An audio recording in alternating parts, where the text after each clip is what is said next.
Assalamualaikum warahmatullahi wabarakatuh. Pertemuan kali ini kita akan membahas tentang ketentuan-ketentuan pokok di bidang investasi dan penanaman modal. Baik, sebelum kita membahas lebih lanjut, kita juga harus tahu apa sih investasi itu. Nah, investasi ini adalah tindakan atau proses mengalokasikan sejumlah sumber daya seperti uang, waktu, atau usaha dalam suatu aset atau proyek dengan harapan mendapatkan keuntungan di masa depan. Investasi juga merupakan strategi umum digunakan untuk membangun kekayaan jangka panjang, perencanaan pensiunan, atau mencapai tujuan keuangan lainnya. Nah, tadi ada penanaman modal ya. Nah, pengertian penanaman modal ini menurut ketentuan pasal 1 ayat 1 Undang-Undang Nomor 25 Tahun 2007 menyebutkan bahwa penanaman modal adalah segala bentuk kegiatan menanam modal baik oleh penanam modal dalam negeri maupun penanam modal asing untuk melakukan usaha di wilayah negeri Republik Indonesia. Menurut Komarudin yang dikutip oleh Panji Anaraga merumuskan penanaman modal dari sudut pandang ekonomi dan memandang investasi sebagai salah satu faktor produksi di samping faktor produksi lainnya. Tujuan utama dari investasi adalah menghasilkan imbal hasil atau pendapatan yang lebih besar dari jumlah sumber daya yang diinvestasikan. Investasi ini dapat dilakukan dalam bentuk berbagai aset, termasuk saham, obligasi, real estate, mata uang, komoditas, perusahaan startup, dan banyak lagi lainnya. Di antaranya ada beberapa tujuan dari melakukan investasi, yaitu yang pertama, pertumbuhan modal atau capital appreciation, pendapatan pasif, pensiun, pendidikan anak, perlindungan dari inflasi, realisasi impian finansial, mengelola risiko keuangan, dan pengelolaan harta warisan. Berikut kegiatan penanaman modal dapat diklasifikasikan menjadi dua, yaitu diantaranya yang pertama, investasi langsung atau direct investment yang diartikan sebagai kegiatan penanaman modal yang melibatkan pengalihan dana proyek yang memiliki jangka waktu panjang dengan tujuan memperoleh pendapatan reguler.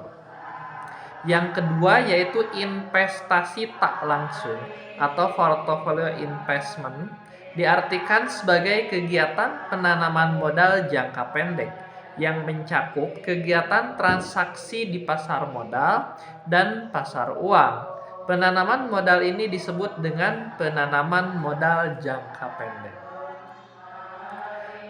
Baik, kita lanjut. Berikut ketentuan-ketentuan pokok di bidang investasi. Yang pertama, Undang-Undang Nomor 1 Tahun 1967 mengatur tentang penanaman modal asing termasuk hak dan kewajiban investor asing.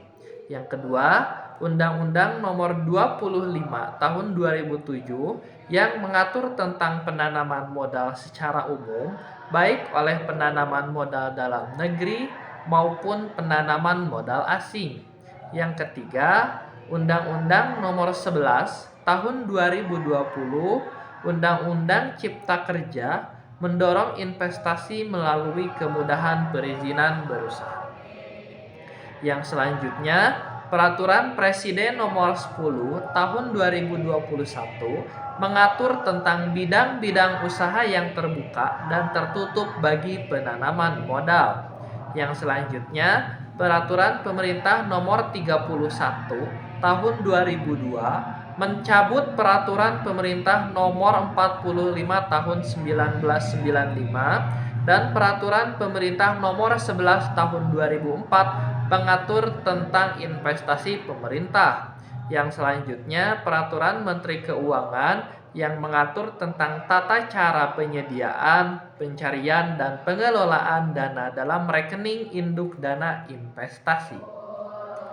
Selain ketentuan-ketentuan di atas, terdapat juga ketentuan-ketentuan lain yang mengatur bidang investasi, seperti diantaranya yang pertama, Peraturan Menteri Negara Penggerak Dana Investasi atau Ketua Badan Koordinasi Peraturan Modal.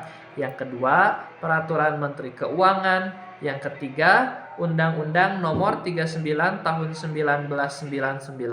Dan yang terakhir, peraturan-peraturan lainnya. Berikut adalah beberapa poin penting yang diatur dalam Undang-Undang Nomor 25 Tahun 2007, diantaranya yang pertama, definisi penanaman modal, yaitu penanaman modal adalah segala bentuk kegiatan penanaman modal untuk melakukan usaha di wilayah negara Republik Indonesia. Yang kedua, sektor usaha yang terbuka dan tertutup. Undang-undang mengatur sektor-sektor usaha yang terbuka dan tertutup bagi kegiatan penanaman modal. Yang ketiga, bentuk penanam modal (PMDN) dapat dilakukan dalam bentuk seperti badan hukum, tidak berbadan hukum atau usaha perseorangan, sedangkan PMA wajib dalam bentuk perseorangan terbatas berdasarkan hukum Indonesia berkedudukan di Indonesia. Yang hak dan kewajiban penanaman modal, Undang-undang mengatur hak-hak yang diperoleh penanam modal, misalnya hak untuk mendapatkan perlakuan yang adil dan sederajat. Selain itu, penanam modal juga memiliki kewajiban dan tanggung jawab yang harus dipenuhi, misalnya kewajiban untuk mematuhi hukum. Selain Undang-Undang Nomor 25 Tahun 2007, terdapat juga ketentuan lain seperti peraturan pemerintah dan peraturan presiden. Peraturan ini memberikan lebih rinci, lebih lanjut mengenai ketentuan modal di berbagai sektor usaha. Baik, apakah ada yang tidak paham?